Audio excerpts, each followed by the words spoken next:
19 result 449. அதில் Allport 2 number கொடுத்தா 4 winning வந்திருக்கு. ரிசல்ட்டு பேஸ் பண்ணி கொடுத்ததில் ஒரே மெத்தட் கொடுத்துருந்தேன்.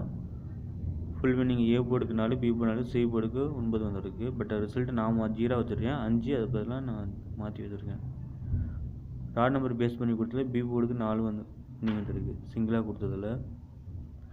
சிங்கிள் போர்டில் 3 நம்பர் கொடுத்ததில் எல்லாமே வின்னிங் வந்திருக்கு. ஏ போர்டுக்கு 4, பி போர்டுக்கு 4, சி போர்டுக்கு 9 வந்திருக்கு. அப்படி கெஸ்ஸிங் எப்போ கமெண்டில் சொல்லுங்கள். நான் 3 டிஜிட் கொடுக்காம ரா நம்பர் ரிசல்ட்டு பேஸ் பண்ணி கொடுத்தா நல்லா வின்னிங் வந்திருக்கு. பிடிச்சிருந்தால் லைக் பண்ணுங்கள், ஷேர் பண்ணுங்கள். டிஎல்ஆர் டீச்சர்னு ஃபேஸ்புக்கில் போய்ட்டு என்னை ஃபாலோ பண்ணிக்கிங்க.